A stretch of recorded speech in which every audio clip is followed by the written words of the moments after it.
Salud amigos, donde quiera que se encuentren de ese lado del receptor, en cualquier lugar de nuestra querida, contaminada y única nave espacial. Hoy tenemos el honor de estar en el despacho presidencial, nada menos que en el Palacio Carondelet, en la capital, la hermosísima, histórica Quito, a la que tan afectivamente estamos vinculados por la historia y por el presente, por supuesto en la hermana República de Ecuador. Y nuestro invitado, tan querido y famoso en Venezuela y en todas las latitudes, no es otro que el presidente de la hermana República, Rafael Correa. Un economista con PhD y con todo aquello que le permitió decir en su momento, cuando pedían pautarle las grandes transnacionales, no me vengan con eso, yo estudié allá y lo conozco.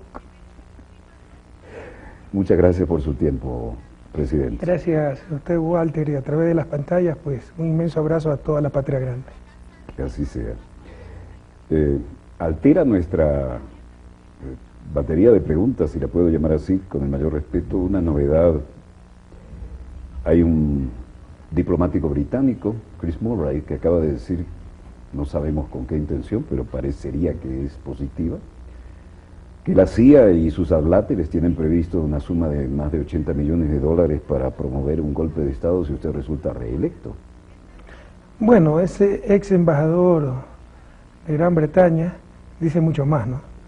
Dice que después de darse con la piedra entre los dientes, porque pensaban que Chávez iba a perder, Estados Unidos pues está, y la CIA particularmente, está mucho más preocupado e involucrado para tratar de parar los procesos progresistas en América Latina, y han triplicado el presupuesto para impedir por todos los medios que yo gane las elecciones. Ni siquiera soy candidato, pero están preocupadísimos. Vean, no sé si es cierto, si es falso, hemos tenido de estas noticias, estos rumores muchísimas veces, pero es evidente que de grupos externos, no sabemos si la CIA, sí sabemos de otros, de ultraderecha, de los Estados Unidos y de otras latitudes, se financian grupos de oposición para desestabilizar los gobiernos, no solo de Ecuador, de Venezuela. Lean los Wikileaks, que ya no es que los embajadores norteamericanos enfrentaban a nuestros gobiernos porque salían perdiendo.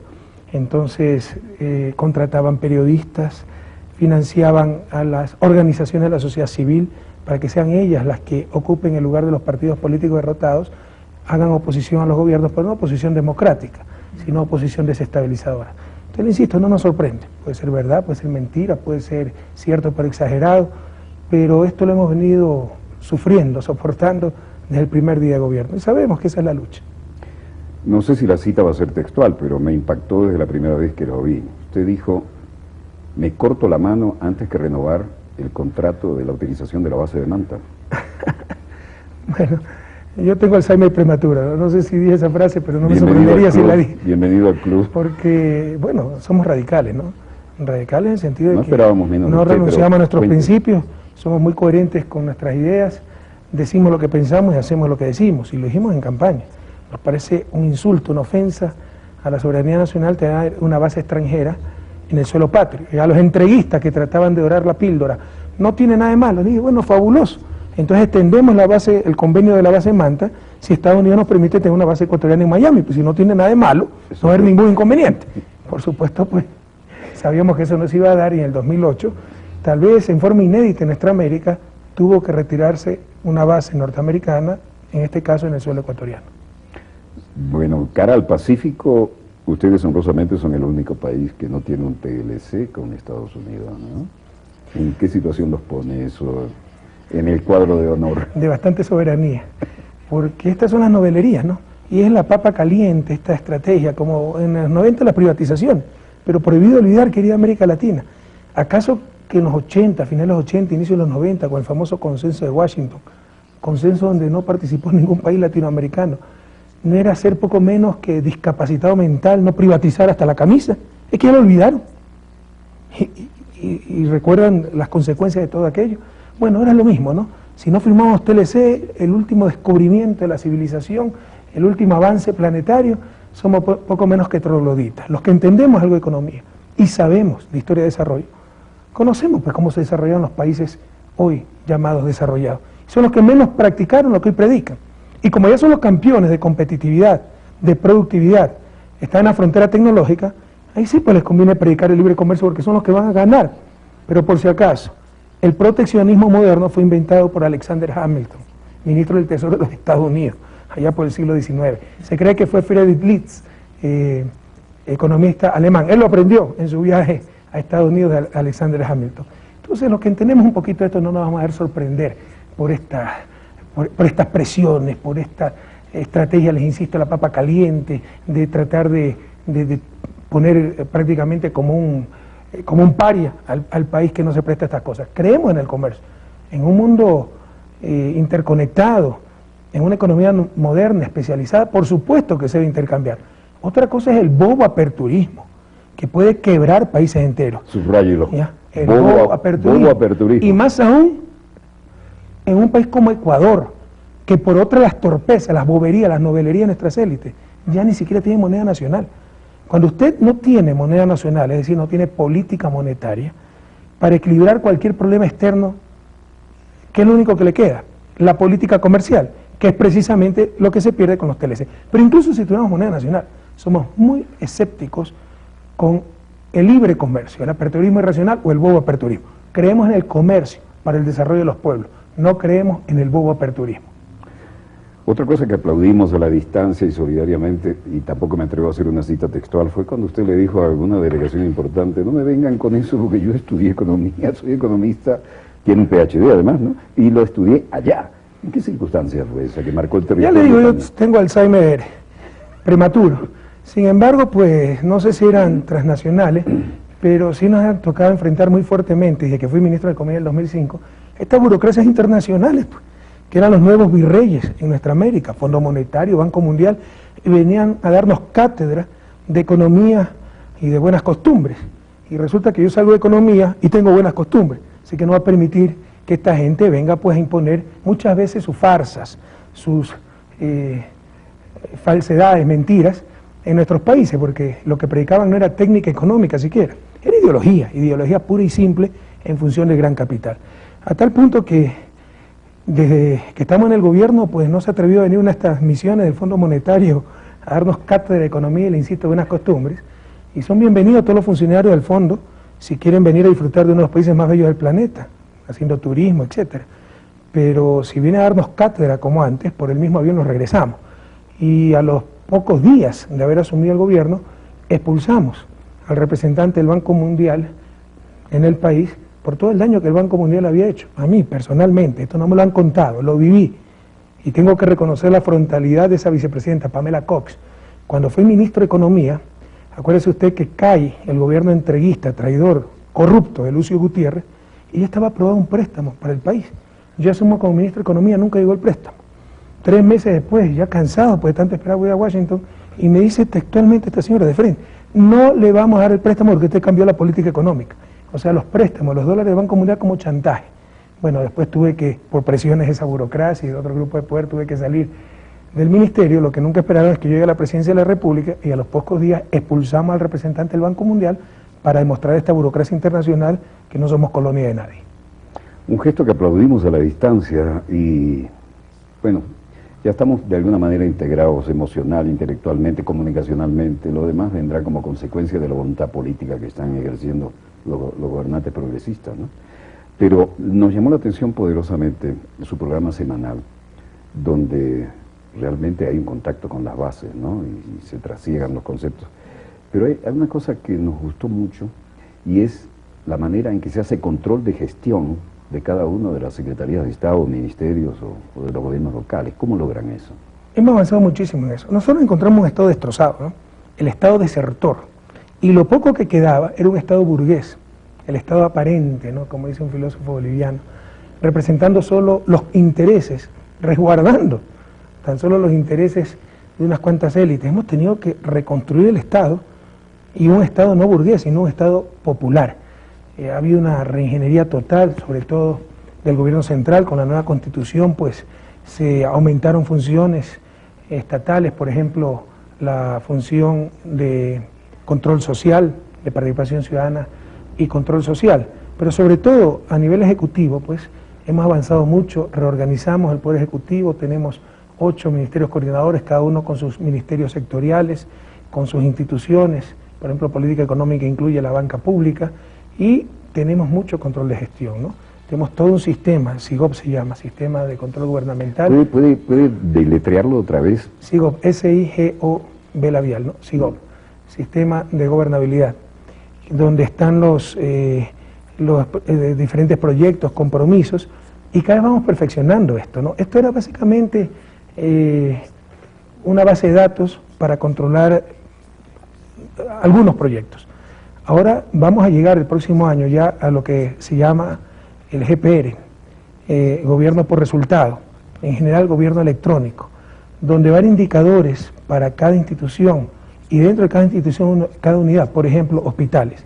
Y eso nos permitirá, entre otras cosas, el salario variable en base a objetivos, es decir, tomar lo mejor del sector privado, que la gente tenga incentivos para trabajar más, y del sector público, que no se vele por interés privado sino por el bien común.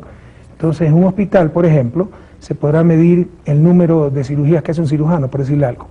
Si este cirujano es de la unidad, qué sé yo, de cirugía plástica, se medirá el desempeño de esa unidad y se medirá el desempeño del hospital. Y por esos 3 niveles, individual, de unidad y de hospital, se le pagará una remuneración variable en función de objetivos, en función de desempeño. Entonces vamos hacia allá, pero hemos mejorado muchísimo en la institucionalidad del Estado y en la eficacia y eficiencia en la marcha de ese Estado y muy particularmente del Poder Ejecutivo.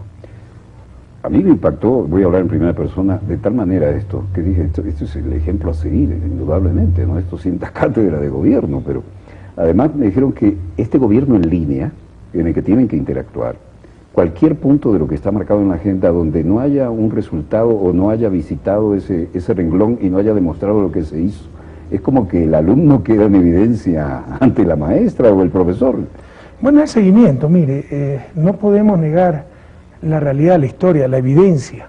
Y ese fue uno de los errores de la izquierda. Además se acabó el papeleo, ¿no? De la historia clásica, también vamos a cero papeles. Creer que el Estado podía resolver todas las cosas, un estatismo. Creo que hay lugares para lo privado y para lo público, por supuesto. Toda sociedad necesita acción pública y esta se realiza a través del Estado, pero tiene que realizarlo eficientemente. Si usted quiere en términos económicos y un poco más técnicos, hay lo que se llama en economía la eficiencia productiva, como que también se utilizan los recursos productivos.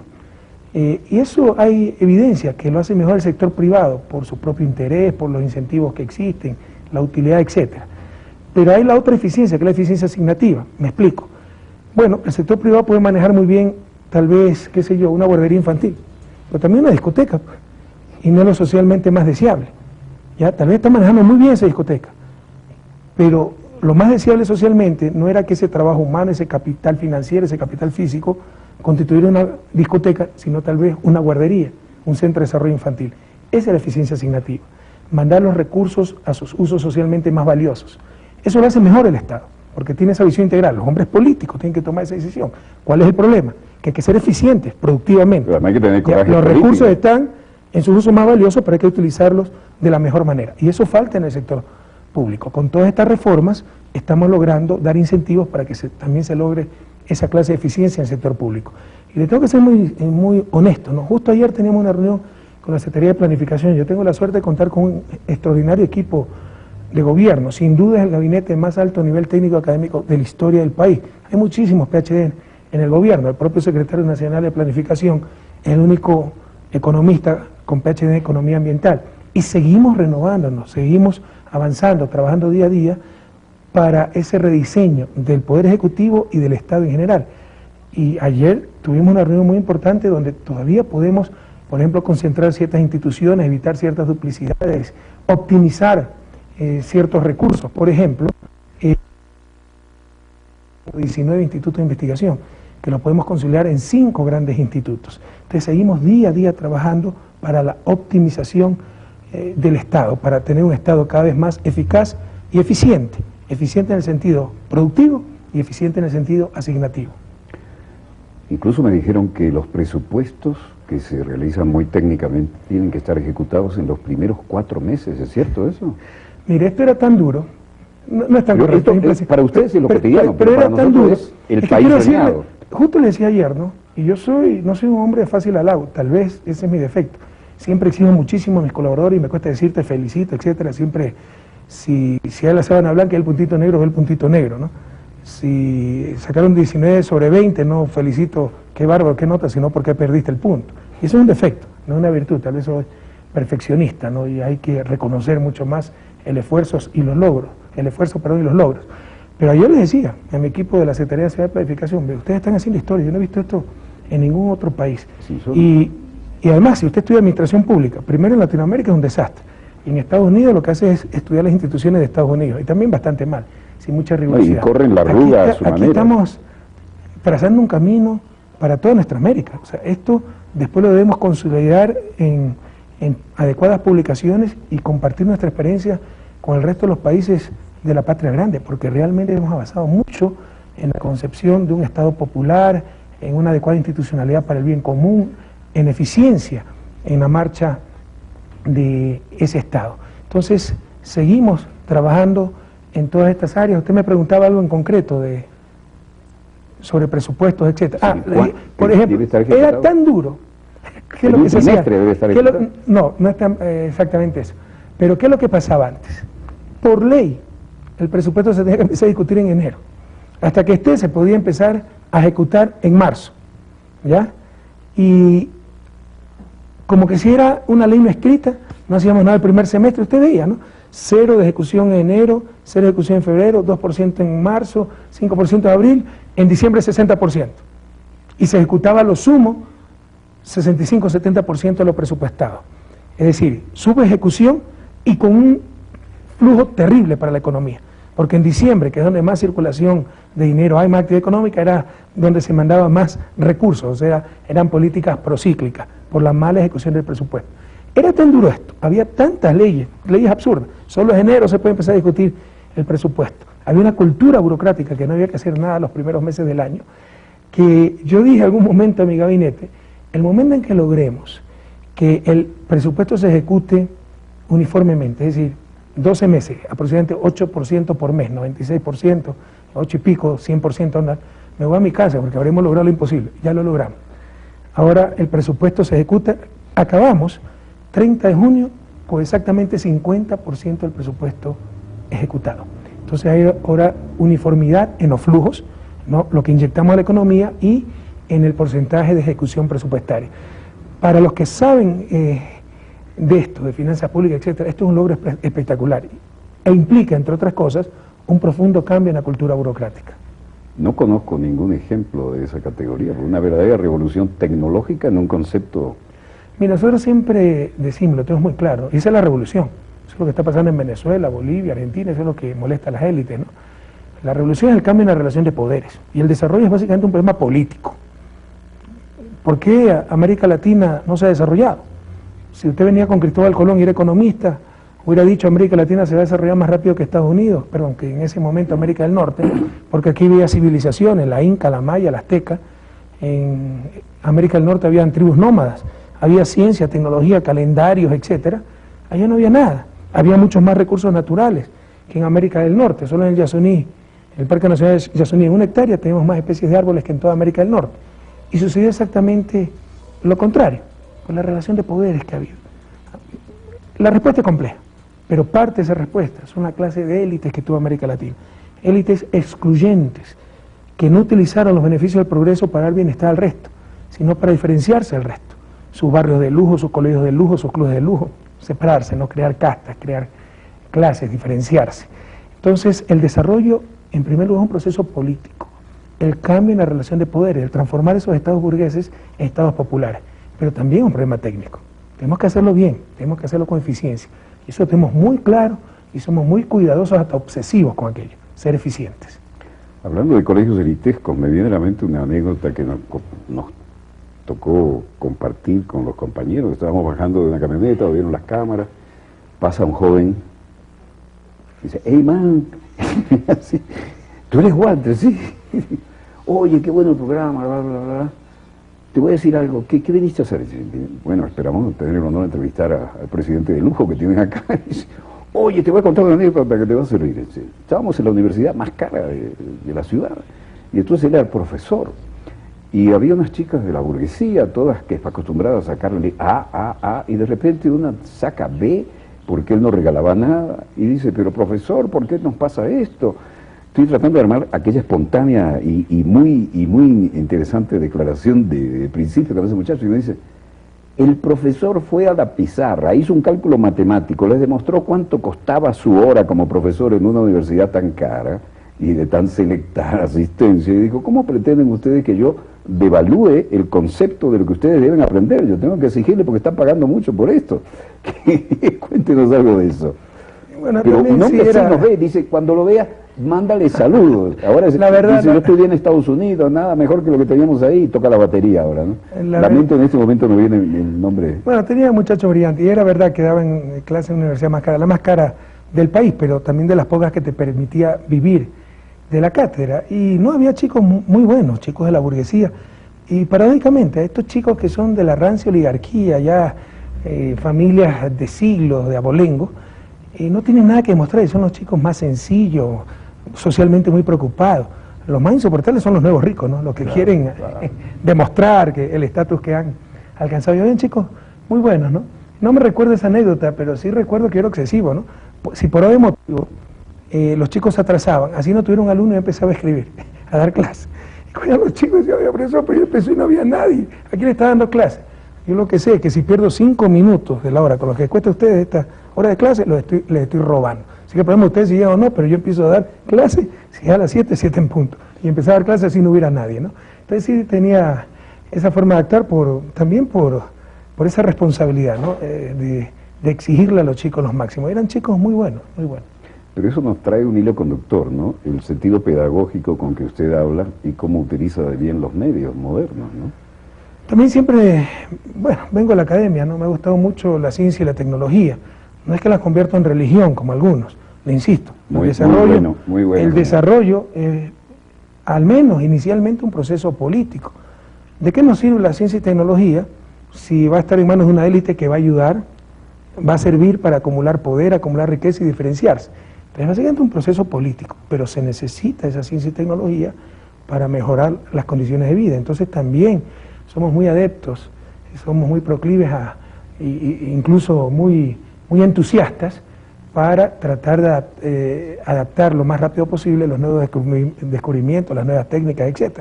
Si usted va, esta es la oficina formal, esta es la única oficina que había cuando yo llegué a la presidencia, pero es muy bonita para una entrevista, para tomarse fotos. Para trabajar no hay ni una mesa de reuniones.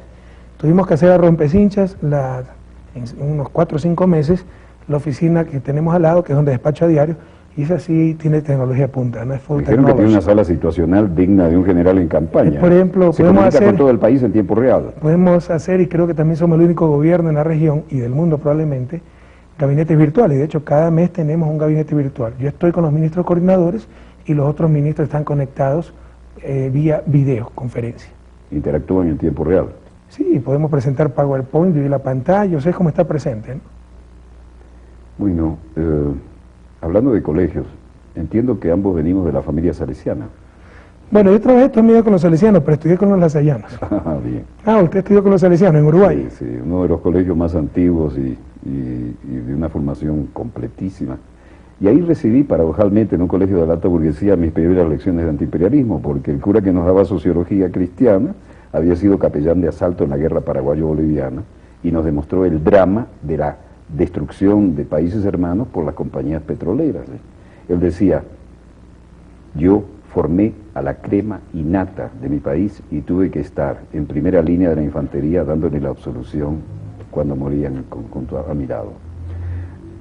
Puedo contar cosas más truculentas, pero no es el caso. Eso nos lleva al tema petrolero. ¿Cómo va ese afianzamiento de la soberanía del que usted tiene una bandera tan alta? Si me permite una pequeña digresión, ampliando lo que usted acaba de mencionar antes de contestar su pregunta, ¿no? Eso continúa, lo que pasa es que no se necesitan misiles, botas, ¿no? Usted analice las políticas económicas de los últimos años, todo ha sido en función de gran capital. Antes se tenían que hacer invasiones, etcétera, para defender los privilegios y los abusos de la transnacional. Ahora es suficiente financiar a ciertos gobiernos entreguistas, alienarnos con estas burocracias internacionales, bombardeo ideológico, haciendo pasar ideología por ciencia, como el neoliberalismo, etcétera, ¿no? Entonces hay formas más sutiles y probablemente más eficaces para seguir manteniendo, para seguir resguardando los intereses que antes se los resguardaba tal vez y se los protegía de forma más violenta, de violencia más explícita. Sobre el petróleo también felizmente hemos avanzado mucho, ¿no? Y en este país lo saquearon, como a toda nuestra América, como en Venezuela. Por favor. Es que eso es lo que mucha gente ha olvidado, y por favor América Latina, prohibido olvidar. Venezuela fue durante varios años el primer productor de petróleo del mundo, primer productor de petróleo del mundo. ¿Dónde está ese dinero? Ahora con el presidente Chávez los venezolanos ven que el petróleo es de ellos y sienten los beneficios de ese petróleo. Pero ese petróleo siempre hubo. Y en un momento dado Venezuela era el primer productor de petróleo del mundo. Bueno, cuando llegamos al gobierno, había los contratos de participación. ¿Qué decían esos contratos? Se firmaron en los años 90. Si el barril de petróleo, tenían que darnos 4 o 5 dólares por barril de petróleo explotado de nuestros propios campos. Nuestro petróleo. Así estuviera el barril a 16 dólares o estuviera a 60 dólares. El resto era para compañía.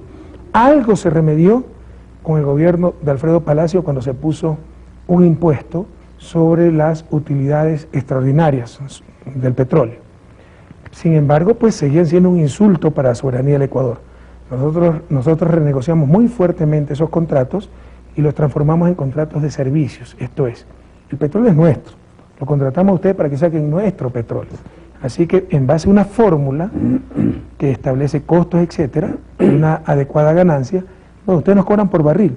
¿Cuánto es? 8, 10, 12, 15 dólares y el resto es nuestro. Entonces el país está ganando muchísimo más que antes porque ahora las ganancias, los beneficios del incremento del precio del petróleo quedan totalmente para los ecuatorianos. Enhorabuena, pero además veo que ustedes pasaron también por su proceso de enfrentamiento con la banca, ¿no? Y tienen algunos exiliados en Miami para variar. Tengo en la mente algunos apellidos que no sé si merece la pena citar. Este mundo está loco, Walter. Mientras hay plata para salvar a los banqueros, no hay plata para salvar la casa de la familia, ¿no? Es porque todo lo domina el gran capital y sobre todo el capital financiero. Toda la política económica, ¿cómo fue esa batalla? Yo se la puedo demostrar, Sí. Es en función del gran capital y sobre todo el capital financiero. Le pongo un ejemplo. Cuando llegamos al gobierno, había tasas de interés de 22-25% en dólares, remuneración de capital. Eso era técnico, libre mercado, nadie tenía que hacer nada. Pero si usted aumentaba 5 dólares al salario básico, es decir, la remuneración al trabajo humano, eso es populismo, pura ideología, pura relación de poder favorable al gran capital, ¿no? Todo eso ha ido cambiando y eso nos ha mantenido un enfrentamiento permanente con el capital financiero, ¿no? La banca, en general el sistema financiero, que se acostumbró a dominar este país, hasta el punto que nos quebraron en el 99, ¿sabes lo que hicieron? Para salvar a la banca. El 99 fue sensacional. Pero algo ¿Puede increíble. contárnoslo en detalle? Pero es que es algo increíble. Congelaron los depósitos en marzo del 99. El gobierno más neoliberal, o sea, pregonaba el neoliberalismo, el mercado, los derechos de propiedad, y es la mayor incautación de propiedad privada de la historia de este país. Se congelaron por lo menos 3.000... Un feriado bancario era el eufemismo. O sea, por 3 o 4 días tuvieron cerrada la banca y luego impidieron a los ciudadanos retirar sus depósitos. Aquí hubo gente que se suicidaba porque no podía sacar su platita para ir al médico. 2 millones de ecuatorianos tuvieron que salir del país por eso. El Ecuador no era un país de gran migración. Yo me acuerdo cuando estudiaba a inicio de los 90 en Bélgica y hubo la gran crisis peruana. Vaina. Sí, y veía con tanto dolor que llegaban hermanos peruanos en condiciones absolutamente precarias, en condiciones de absoluta vulnerabilidad. Y me decía a mí mismo, ojalá nunca le pase esto a mi país. Y menos de 10 años después le pasaba, y mucho peor. 2 millones de ecuatorianos salieron en 3, 4 años, sobre todo España, porque no necesitábamos visa por el mismo idioma, etcétera. Luego se pusieron visa. Pero bueno, ¿qué hicieron para financiar a los bancos con la plata de los ecuatorianos? Además de los préstamos que nunca recuperó el Estado, etcétera, congelaron los depósitos. Pero en esa época teníamos la moneda nacional, sucre. Eso es lo que expliqué en el enlace. Cuando congelaron los depósitos, los congelaron a 10.000 sucres dólares. Para poner un ejemplo. 10.000 sucres por dólar. Sí, aproximadamente, un poquito más. Pero eso quiere decir que si usted tenía 1 millón de sucres, tenía 100 dólares en su cuenta. Un año después, o casi un año después, le empiezan a devolver esa plata ya en dólares. porque ya se había impuesto la dolarización, una estupidez a nivel macroeconómico, no se había impuesto la dolarización, pero le devolvieron su plata a 25.000 sucres dólares, es decir, ese millón de sucres que antes era $100 se convirtió en $40, $60 se le quedó a la banca, y así los ciudadanos comunes y corrientes financiamos con miles de millones de dólares la irresponsabilidad de los banqueros, y para que vea la impunidad, porque así son nuestros países, sobre todo cuando eran dominados por las élites, por los gobiernos entreguistas. El problema básico de esa crisis fue la unión incestuosa entre poder económico, poder mediático y poder político. Prepararon todas las leyes para beneficiar a los bancos. Por ejemplo, la garantía de depósitos, la ley AED, que decía básicamente, quiebren que el Estado paga. Un día después de ser publicada en el registro oficial de esa ley, entregan el banco más grande del sistema, Filanbanco, al Estado. Por ejemplo, la Constitución del 98, la Constitución neoliberal, ya era prohibido en nuestro país al Banco Central dar crédito, rescate, vía crediticia a la banca privada. Eso ya estaba en la ley. Recoge ese principio ya la Constitución, se lo pone a nivel constitucional, pero en la transitoria 42ª se dice, pero para los próximos 2 años se puede permitir el crédito, porque sabían que se venía la quiebra bancaria y querían pasarle la factura al Estado y por medio del Estado. Además lo incrustan a la medida en la Constitución. Pero, para darle un ejemplo del nivel de impunidad y descaro, ¿no? Pese a ese desastre económico y social ocasionado por la banca, apenas 3 años después, 4 años después, 2003, llega Lucio Gutiérrez con un discurso de izquierda, ¿no? Apoyado por los indígenas, etcétera, a la presidencia. Y lo primero que hace es poner el ministro de Economía un banquero, uno de los banqueros más conspicuos del país. Nunca se cobraban las deudas de los banqueros, hasta que llegamos nosotros, y por ejemplo el grupo más grande, Isaías, que eran los mayores deudores, les incautamos cerca de 200 empresas por la deuda que tenían con el Estado. Los Isaías están viviendo en Miami, y pese a que pedimos extradición, Estados Unidos no los envía al Ecuador. Entre esas 200 empresas, 2 canales de televisión, ¿no? Por eso hablan de atentado a la libertad de expresión, o sea, prefieren que estén para ciertos grupos privados, esos canales en manos de banqueros prófugos, que estén en manos del Estado, para que vea el entreguismo de nuestras élites. Y seguimos luchando día a día contra los abusos, los excesos del sistema financiero y básicamente la banca. Ahora un candidato a representante de la banca. Se han pasado casi mis 6 años de gobierno, los casi 6 años de gobierno que tengo, insultándonos, criticándonos, diciéndonos demagogos, populistas, clientelistas, etcétera, porque hay una transferencia, un bono, que es una transferencia monetaria de los más pobres, que no lo inventamos nosotros. Pero eso sí, lo recibimos a $15 y poco a poco la apuesta ahí, y poco a poco lo incrementamos a $35. ¿Qué pasó? Viene el representante de los banqueros, candidato de los banqueros, y lo primero que hacen al hacer su candidatura es ofrecer el bono a $50, cuando ellos eran los que más criticaban eso. Bueno, les acepté pues la propuesta y dije, por fin hemos logrado consenso. Así que desde enero está aumentado a $50, pero lo van a pagar pues los propios bancos, quitándoles determinados privilegios tributarios y con eso castigando utilidades, porque están rompiendo récord histórico en utilidades. Nunca han estado tan prósperos que como con nuestro gobierno, por el buen manejo de la economía, por el dinamismo de la economía ecuatoriana, etcétera. Pero eso marca un hito en la historia ecuatoriana. Antes se socializaban, como le expliqué en el 99, las pérdidas. Ahora por primera vez vamos a socializar la ganancia de los bancos. Eso es la revolución, mi querido Walter.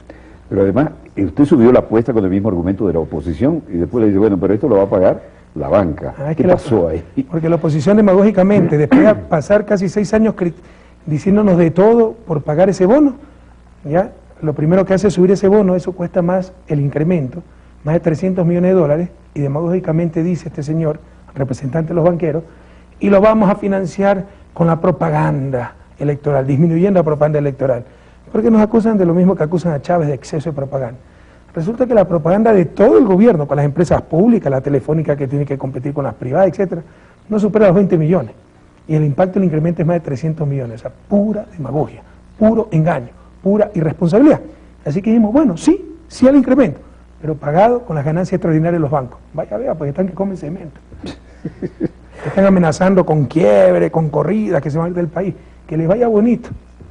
Bien. Pero además, lo que sí tienen claro es que todo grupo económico busca ser también un poder mediático, ¿no? Y eso parecía intocable, porque ¿quién se mete con un canal de televisión y el costo político que trae? Porque los políticos generalmente tienen que rendir pleitesía a los medios de comunicación para que les permitan formarse una imagen, tener presencia en la pantalla chica fundamentalmente, pero los que están manejando eso detrás son los que manejan la economía pura y descarada, ¿no? Ese es el poder de los poderes, ese es el gran desafío de la humanidad del siglo XXI, hablar claro frente a ese poder mediático. Pero todo el mundo le tiene terror, ¿por qué? Precisamente porque quien osa cuestionar el poder mediático, como peor que Torquemada, es condenado a la hoguera, ¿no? Previa tortura, linchamiento mediático.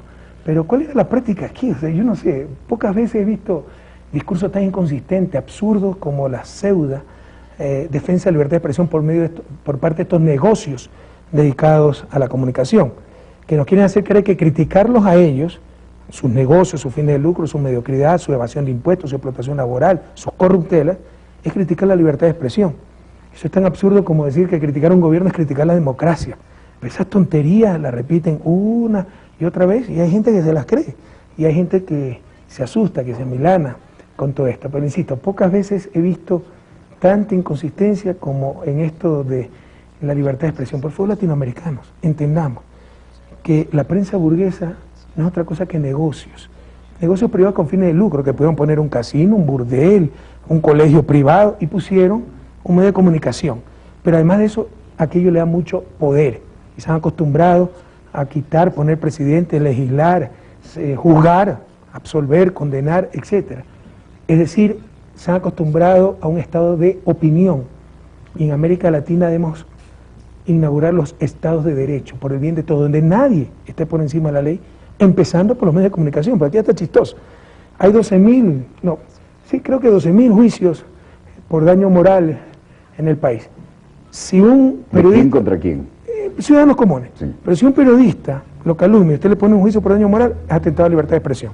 O sea, los otros 12.000 no es nada. Si son bomberos, arquitectos, pero si un periodista es atentado a la libertad de expresión. Más si ese y se periodista... creen por encima de la ley. Y con respecto a lo que usted decía, ¿cuál era la práctica? Pues no nos engañemos, revisen. Aquí 6 familias manejan los medios nacionales, y 6 familias con intereses politizadas, etc. Pero ¿cuál era la práctica? Le doy ejemplo, el de los Isaías, Filambanco. Hacían su emporio económico, compraban un canal de televisión. ¿Para informar? No, para defender el emporio económico. Por ejemplo, los Isaías. Egas, con su banco de Pichincha, quitó, de hecho, por una deuda, ahí no es atentado a la libertad de expresión, un canal privado del Amazonas. ¿Para informar? No, para defender su negocio. Cuando llegamos al gobierno, había 6 o 7 canales nacionales. Por lo menos 5 tenían directa vinculación con la banca. Imagínese usted si quería tomar una medida contra la banca. Por ejemplo, control de intereses, para que no sean chulqueros, como llamamos aquí, usureros. Toda la campaña pues que teníamos a diario, el bombardeo mediático a través de sus canales de televisión, diciendo que es medida equivocada, atentado a ni sé cuánto, que mal gobierno, etcétera, ¿no? Entonces no nos engañemos, así ha funcionado nuestra América. Yo soy un convencido de que la buena prensa es vital para una democracia, pero la mala prensa es mortal para esa misma democracia. Y América Latina, mis queridos hermanos, no tiene mala prensa, tiene pésima prensa. Prensa corrupta, con conflicto de intereses, falta de ética, falta de profesionalismo, con concentración de propiedad, aliada a las dictaduras, que ha callado los atentados a los derechos humanos de los políticos allegados, de los políticos funcionales a sus privilegios. Pero en cambio los gobiernos progresistas que tratamos de sacar adelante en nuestros pueblos a cada rato, víctimas de mentiras, de manipulación, de desinformación. Así que a despertar latinoamericano hay que enfrentar con valentía a la prensa latinoamericana. ¿Qué opina usted de la Sociedad Interamericana de Prensa? Mire, para mí es igual que es un gremio de empresarios dedicados a la comunicación, que para mí es exactamente igual que el gremio de empresarios dedicados a la banca, el gremio de empresarios dedicados a los hoteles, el gremio de empresarios dedicados a los casinos. Seguramente habrá gente buena ahí, también habrá gente mala, habrá quien pague sus impuestos, habrá quien los evada, pero yo no sé quién le ha dado supremacía moral y lo ha convertido en los árbitros del bien y del mal. Además que usted, con lo informado que es, debe estar al tanto de los orígenes de la CIP, claramente creada por la CIA, ¿no?, para combatir básicamente al gobierno cubano. Entonces, para mí no tiene ninguna solvencia moral así, pero es impresionante cómo ellos mismos se arrogan funciones, ¿no?, de ser árbitros del bien y del mal, y en base a su poder mediático tratan de convencernos sobre eso. También a despertar latinoamericano. La CIN no es otra cosa que el club de dueños de medios de comunicación, negocios dedicados a la comunicación, que pueden ser buenos o malos empresarios, como los dueños de casinos, los dueños de bancos, etc. Pero van a defender sus intereses, no es que van a defender sus derechos, eso no se engaña. Y a veces se da un fenómeno extraño porque pretenden estar detrás, ¿no? Pero a veces dicen, bueno, si hemos pagado las campañas de tantos políticos y tenemos los medios, ¿y por qué no puedo ser yo candidato? Y a veces dan un paso al frente, ¿no? Eso no les ha pasado aquí, ¿no? Bueno, sí, ha habido muchos candidatos, pero más bien a nivel local, ¿no? También la típica era tener una radio, promocionarse políticamente y después lanzarse a la asamblea. Y aquí nos organizamos por provincia, cantones. Ese asambleísta era el cacique, pues, en su provincia, ¿no? Por eso se han hecho algunas reformas para tratar de limitar aquello. Y eso es lo que distorsionan a nivel internacional. Dicen, mordaza a la prensa, que no se va a poder dar información. Por ejemplo, se acaba de aprobar una reforma al Código de la Democracia diciendo a la prensa que está prohibido difundir información que busque deliberadamente beneficiar o atacar a tal o cual candidato, idea, etcétera. Porque el elector en una democracia no son los que tuvieron plata pues, para comprarse una imprenta, son los ciudadanos. Y mire, no quiero dar nombres, pero lo que ha pasado en nuestra América, por la descarada intromisión de la prensa, mire lo que acaba de pasar en Venezuela. Gracias a Dios, pues, la prensa es una y otra vez derrotada. Y golpes mediáticos. En Venezuela. Pero otros gobiernos más débiles, probablemente esa manipulación de la prensa que iba a ganar la oposición, que hay empate técnico y tontería, hubiera podido alterar el resultado.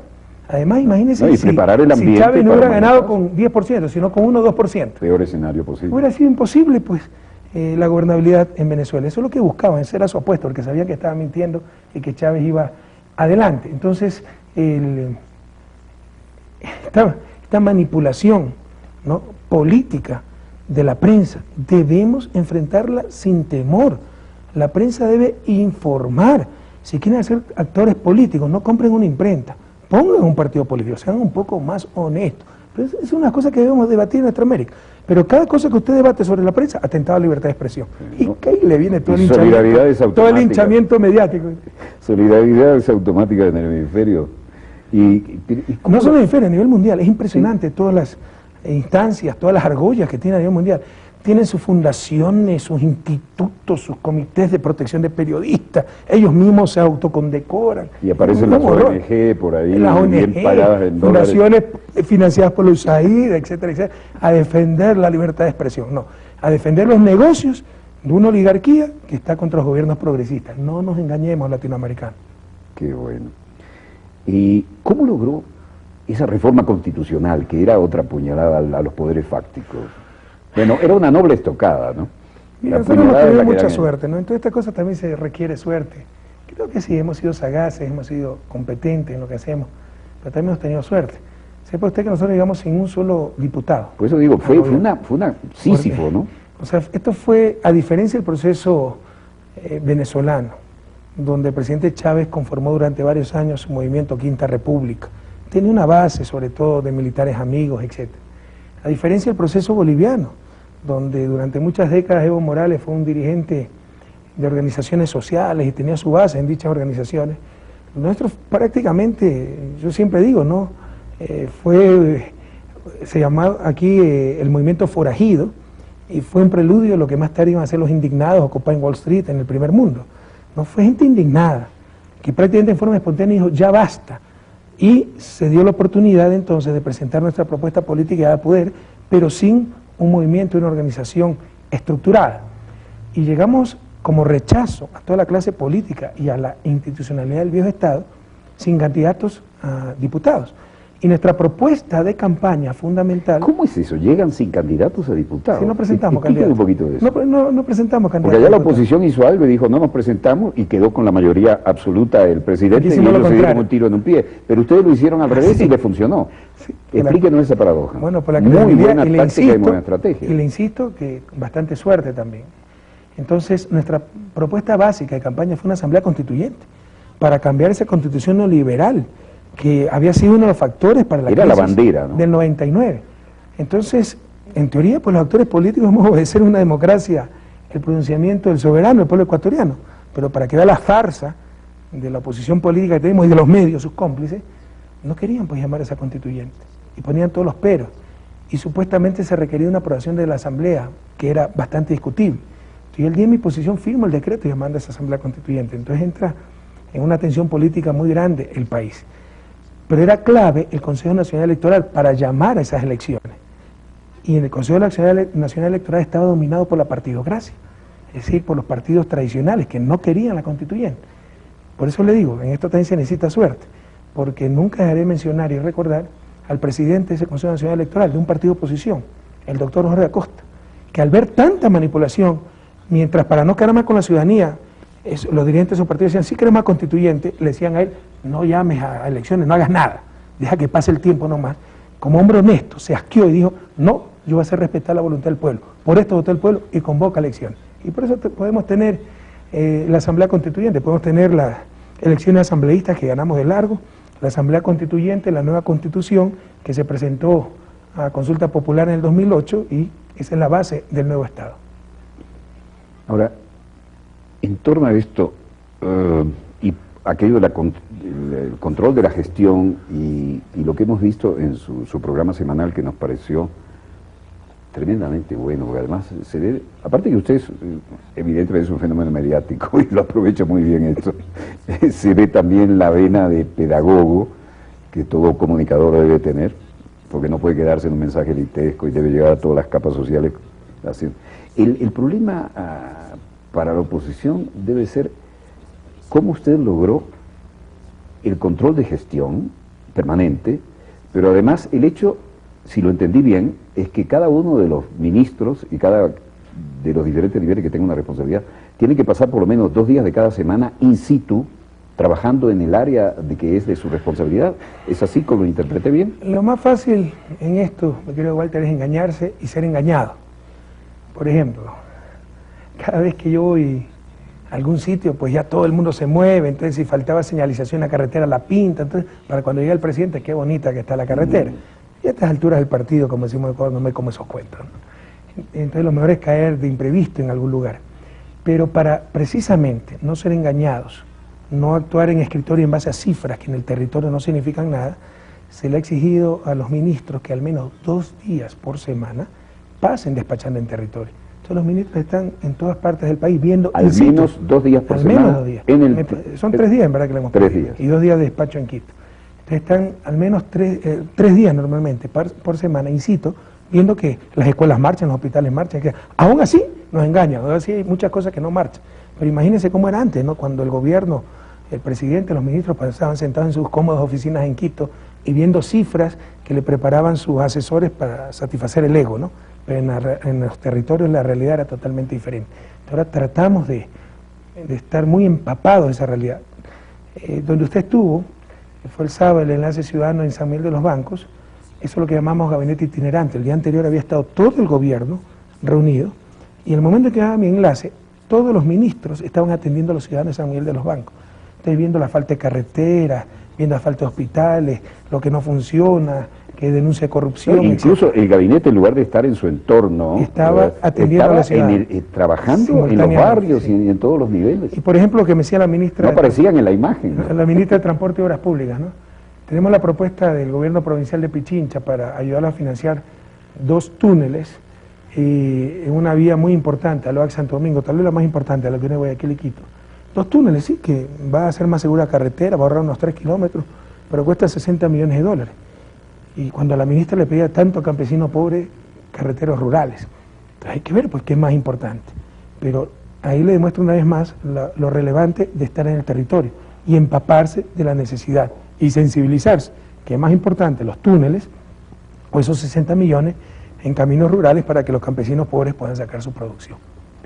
Ahí no hay mensajero al gobierno, es vaso comunicante directo. Me llamó Esa mucho es la la atención. economía, la democracia participativa y directa que ofrecimos al pueblo ecuatoriano y estamos cumpliendo. Ya llevamos 3 consultas populares, pero como las ganamos, resulta que somos dictadores. Pequeño resumen de las 3, cuéntenos. ¿Qué se jugaba en cada una de ellas? La primera era la consulta popular para ver si el país quería, Sí, hicimos una consulta popular para la Asamblea Constituyente, ¿no? Esa fue la que dio paso el presidente del Consejo Nacional Electoral. Entonces, cuando ya se realiza consulta popular y ganamos contundentemente con más del 80%, pues se tiene que realizar la Asamblea Constituyente. Esa fue la primera. La segunda fue el referéndum de la nueva Constitución. Ese fue otro golazo. Se hace la nueva Constitución, que había sido un proceso extremadamente democrático, pero además se la pone a consideración del pueblo ecuatoriano y el pueblo ecuatoriano la aprueba con más del 60%. Y acabamos de realizar el año pasado una consulta popular sobre varios tópicos, pero básicamente reestructuración de la justicia, porque teníamos y tenemos un grave problema de inseguridad. Yo como presidente soy responsable de la seguridad ciudadana, pero depende del Poder Judicial. Y teníamos jueces que más demoraba la policía en capturar un criminal que los jueces venales en dejarlo suelto. Y no podíamos continuar así, no podía cumplir con mi responsabilidad. Así que es un proceso inédito tal vez en América Latina.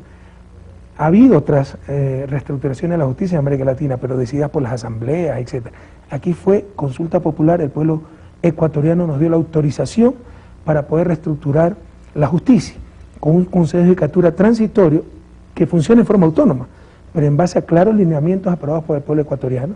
Y bueno, se están dando inmensos avances en esa reestructuración. Entonces esa fue la tercera consulta popular. Somos el gobierno que más consultas populares ha hecho, que más en contacto, usted lo ha visto, está con los ciudadanos. Yo me paso el día reunido con toda la gente más sencilla, el gremio de, qué sé yo, de panaderos, hasta de vez en cuando hasta los banqueros, ¿no? Lo cual me cuesta bastante trabajo, pero somos presidentes de todos. Entonces, sin embargo, somos dictadores, somos autoritarios. ¿Por qué? Porque no ganan los que siempre se acostumbraron a ganar, porque no ganan los políticamente correctos, de acuerdo a nuestras élites, porque esas tres consultas populares las hemos ganado ampliamente. Sin embargo, aquí hay una democracia plena, vibrante, y estamos cumpliendo con nuestra promesa de campaña de tener una democracia mucho más directa y mucho más participativa. Otra cosa que nos llamó la atención es cómo usted maneja la delicada situación de las minorías étnicas. Y lo hemos visto incluso traduciendo. ¿Cómo es eso? Es un problema muy serio. No solo de Ecuador, sino de Venezuela, Bolivia, de gran parte de nuestra América, ¿no? Porque nuestros grupos, nuestros pueblos y nacionalidades, nuestros pueblos ancestrales, han sido las víctimas entre las víctimas, han sido los excluidos entre los excluidos. Aquí la probabilidad de nacer indígena y ser pobre es casi de 100%, y de morir pobre, por brillante que sea.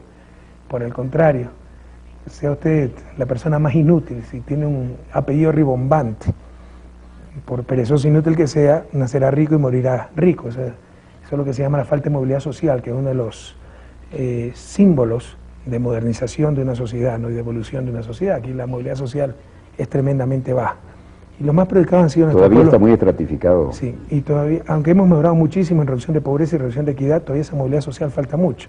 Y eso pasa básicamente a través de dar oportunidades, buena educación, etcétera, pero también cambio cultural y también una reacción de parte de esos grupos históricamente explotados, porque sí tenemos un problema grave, no solo en Ecuador, y de parte de la izquierda y de gente de buena voluntad, que confunde víctima con referente tal vez en todos los sentidos, ¿no? Entonces, si los pueblos ancestrales fueron víctimas, ellos tienen supremacía moral sobre los no victimizados, ellos tienen todas las respuestas, ellos saben el buen vivir, el resto no, tenemos que aprender, y no tienen ninguna responsabilidad en su situación. No, se les hace un daño, así. Hay que hacerles ver que son corresponsables de su situación. Ha habido división, ha habido peleas, han tenido malos dirigentes, etc. Yo he visto que usted incluso a veces es muy contundente, sí, ¿no? Yo le hablo muy duro. El gobierno tiende a ser sobreprotector, le hablo muy duramente, pero usted les da. porque estoy convencido que una expresión de racismo es ese paternalismo. Ah, este indígena habló tonterías, es irresponsable, pero pobrecito, es indígena. No, si son igual de capaces, mucho más capaces que nosotros. Y en los indígenas, como los mestizos, hay gente buena, hay gente mala. Entonces le insisto, por ser víctimas, muchas veces la izquierda los quiere colocar como que tienen supremacía moral sobre el resto. Y solidaridad. O sea, en todos lados hay buenos y malos, menos entre los indígenas. Como que son los genios, los iluminados, nadie sabe el buen vivir excepto los indígenas. Y como que si no tienen ninguna responsabilidad en su situación. Y así lo que hacen es inmovilizarlo. Porque como la culpa es de los demás, tienen que cambiar los demás, no tienen que cambiar ellos. Entonces estamos tratando muy directamente y muy duro estos problemas, ¿no? Para hacer reflexionar a nuestros pueblos indígenas. Por ejemplo, ahora con todos estos discursos que políticamente pueden sonar bonitos, pero que quieren condenarlos a la pobreza, ¿no? No a la explotación de recursos naturales, no a todo. Sigan en la miseria, pero qué bonito paisaje, como si la miseria es parte del paisaje. Eso es criminal, Walter. El principal desafío que tiene Ecuador, América Latina, es vencer la pobreza. Para eso necesitamos crecer, para eso necesitamos aprovechar responsablemente nuestros recursos naturales no renovables. Pero hay fundaciones extranjeras, políticos irresponsables, gente indígena, fundamentalistas, con un fundamentalismo infantil que dicen, no compañeros, no aceptemos nada, no hidroeléctricas, no minas, no petróleo, sigamos viviendo en la miseria, pero cuánto paisaje y qué bonito, ¿no? Basta, basta, eso es irresponsable. Estamos hablando muy duro sobre eso porque yo creo que el gran desafío del Ecuador en los próximos años, nosotros hemos dicho, vamos a explotar el potencial minero del Ecuador. Hay unas elecciones en febrero, que el pueblo se pronuncie. Usted asume el riesgo de demostrar que se puede desarrollar y no afecta, pero viene una ruptura del equilibrio ecológico a priori, ¿o será el argumento de la oposición? Pero es que todos esos son los mitos que existen. Por ejemplo, que la minería contamina el agua. ¿Sabe cuál es el principal factor contaminante del agua dulce del Ecuador? Las aguas servidas de las ciudades. Quito mismo todavía bota sus aguas servidas al Machangra, está totalmente contaminado, no es la minería. ¿Sabe cuál es el principal peligro para la selva? La expansión de la frontera agrícola y pecuaria, no es el petróleo. Hay mucho mito. Por el contrario, un uso adecuado de nuestros recursos naturales no renovables nos puede dar el dinero para que Quito tenga un buen sistema de agua servida y descontaminar el Machangra. Y como Quito le puedo nombrar la Tacunga, Tena, Quevedo, todos los ríos están contaminados porque las aguas servidas de las ciudades son vertidas en estos ríos. Entonces, no es cierto eso, esa propuesta excluyente, minería o agua. No, se puede tener minería e incluso tener más agua. O los simplismos, ¿no? Y me vienen con esos simplismos a mí que soy economista. Más importante es el agua que el oro. Falso, pues depende de cuánta agua tenga y cuánto oro tenga. Si usted encontró 1 kilo de oro y está perdido en el desierto, probablemente cambie ese kilo de oro por un vasito de agua que le salva la vida. Pero si está en una inundación con ese kilo de oro y el agua le está llegando ya hasta la nariz, va a dar el kilo de oro para que se le lleven el agua, no para que le den agua. Entonces todo depende de qué es más escaso. Y aquí tenemos agua en abundancia y la vamos a cuidar, pero tenemos necesidad de escuelas, etcétera, y necesitamos ese oro, esa plata, ese cobre, no para joyas inútiles, sino para transformarlas en recursos que nos sirvan para construir esos carreteros, esos hospitales, esas escuelas que tanto necesita nuestra gente. Así que superar simplismo latinoamericano nos ha hecho mucho daño, ese discurso simplista que no resiste el menor análisis, fundamentalista e incluso yo diría irresponsable de ser los únicos países del planeta, de no explotar los recursos naturales no renovables, que la gente siga en la miseria, pero eso es parte de su cultura, es inaceptable. O sea, el desafío de nuestros pueblos ancestrales es salir de la pobreza sin perder su identidad, pero la pobreza no puede ser parte de la identidad, de la cultura de nuestros pueblos ancestrales. Se nos fue el tiempo, pero tengo tres preguntas, tal vez si llego a tres, muy breves, un pimponcito. ¿Cómo hace para tener tan buenas carreteras? Bueno, antes no había. Esa es la revolución vial, eso es nuestro gobierno también. Y hemos tenido que empujar mucho y aprender mucho, ¿no? Y ahora sí funcionamos bastante bien. Por ejemplo, todo contrato es 24/7, 24 horas. Eso es fundamental, explíquelo. 7 días a la semana. No, pues es que antes las carreteras se trabajaban de 9 de la mañana a 5 de la tarde, de lunes a viernes con 15 días. Sin embargo, pues no sé si eran transnacionales, pero sí nos han tocado enfrentar muy fuertemente, desde que fui ministro de Economía en el 2005, estas burocracias internacionales, pues, que eran los nuevos virreyes en nuestra América, Fondo Monetario, Banco Mundial, y venían a darnos cátedra de economía y de buenas costumbres. Y resulta que yo salgo de economía y tengo buenas costumbres, así que no va a permitir que esta gente venga pues a imponer muchas veces sus farsas, sus falsedades, mentiras en nuestros países, porque lo que predicaban no era técnica económica siquiera, era ideología pura y simple en función del gran capital. A tal punto que desde que estamos en el gobierno pues no se ha atrevido a venir una de estas misiones del Fondo Monetario a darnos cátedra de economía y le insisto, buenas costumbres, y son bienvenidos todos los funcionarios del fondo si quieren venir a disfrutar de uno de los países más bellos del planeta, haciendo turismo, etcétera. Pero si viene a darnos cátedra como antes, por el mismo avión nos regresamos. Y a los pocos días de haber asumido el gobierno, expulsamos al representante del Banco Mundial en el país por todo el daño que el Banco Mundial había hecho. A mí, personalmente, esto no me lo han contado, lo viví. Y tengo que reconocer la frontalidad de esa vicepresidenta, Pamela Cox. Cuando fui ministro de Economía, acuérdese usted que cae el gobierno entreguista, traidor, corrupto de Lucio Gutiérrez, y ya estaba aprobado un préstamo para el país. Yo asumo como ministro de Economía, nunca llegó el préstamo. 3 meses después, ya cansado, pues de tanto esperar, voy a Washington y me dice textualmente esta señora de frente, no le vamos a dar el préstamo porque usted cambió la política económica. O sea, los préstamos, los dólares del Banco Mundial como chantaje.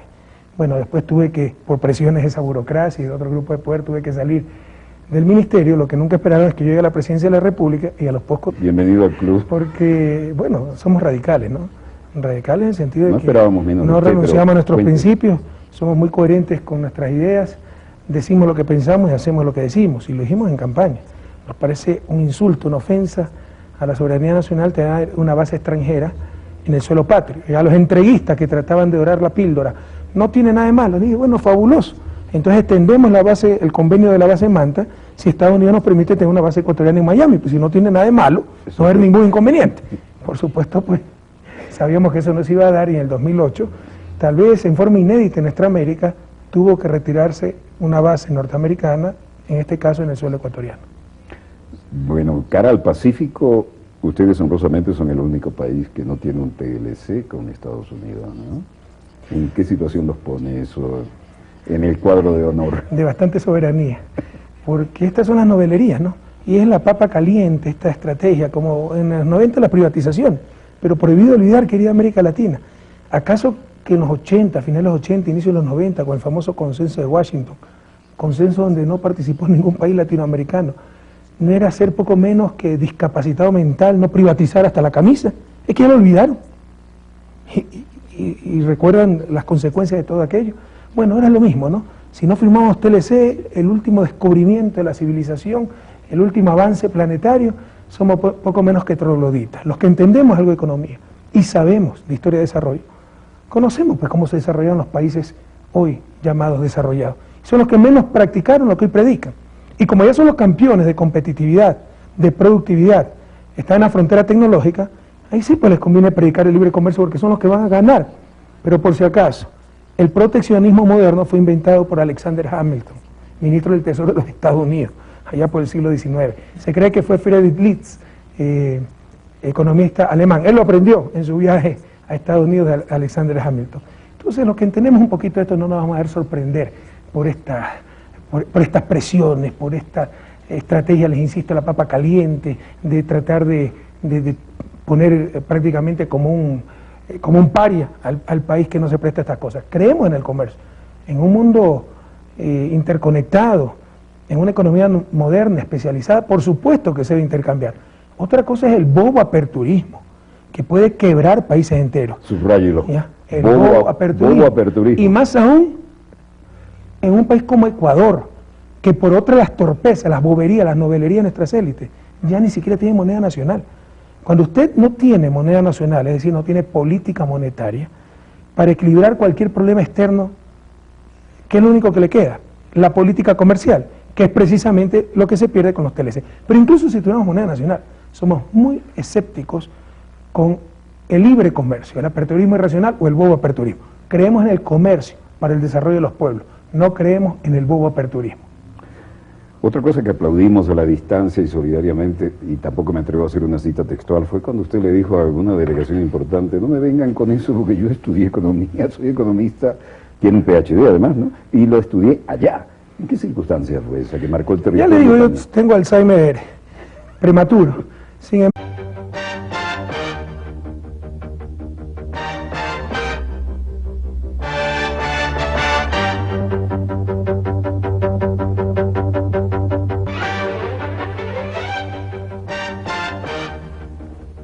Salud amigos, donde quiera que se encuentren de ese lado del receptor, en cualquier lugar de nuestra querida, contaminada y única nave espacial.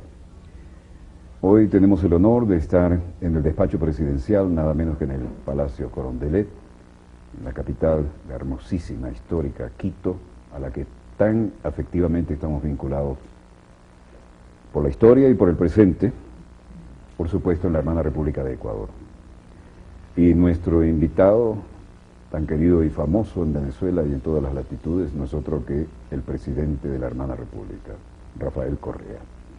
Un economista con PhD y con todo aquello que le permitió decir en su momento, cuando pedían pautarle las grandes transnacionales, no me vengan con eso, yo estudié allá y lo conozco. Muchas gracias por su tiempo, presidente. Gracias a usted, Walter, y a través de las pantallas, pues un inmenso abrazo a toda la patria grande. Que así sea. Altera nuestra batería de preguntas, si la puedo llamar así, con el mayor respeto, una novedad. Hay un diplomático británico, Chris Murray, que acaba de decir, no sabemos con qué intención, pero parecería que es positiva, que la CIA y sus adláteres tienen previsto una suma de más de 80 millones de dólares para promover un golpe de Estado si usted resulta reelecto. Bueno, ese ex embajador de Gran Bretaña dice mucho más, ¿no? Dice que después de darse con la piedra entre los dientes, porque pensaban que Chávez iba a perder, Estados Unidos pues está, y la CIA particularmente, está mucho más preocupado e involucrado para tratar de parar los procesos progresistas en América Latina, y han triplicado el presupuesto para impedir por todos los medios que yo gane las elecciones. Ni siquiera soy candidato, pero están preocupadísimos.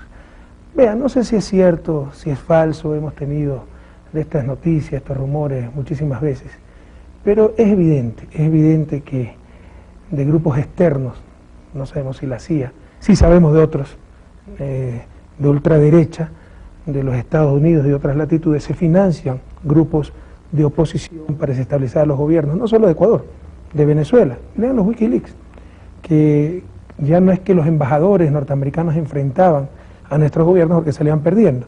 Entonces contrataban periodistas, financiaban a las organizaciones de la sociedad civil para que sean ellas las que ocupen el lugar de los partidos políticos derrotados, hagan oposición a los gobiernos, pero no oposición democrática, sino oposición desestabilizadora. Entonces, le insisto, no nos sorprende, puede ser verdad, puede ser mentira, puede ser cierto pero exagerado, pero esto lo hemos venido sufriendo, soportando desde el primer día de gobierno, y sabemos que esa es la lucha. No sé si la cita va a ser textual, pero me impactó desde la primera vez que lo vi. Usted dijo, me corto la mano antes que renovar el contrato de la utilización de la base de Manta. Bueno, yo tengo Alzheimer prematuro, no sé si dije esa frase, pero no me sorprendería si la dije.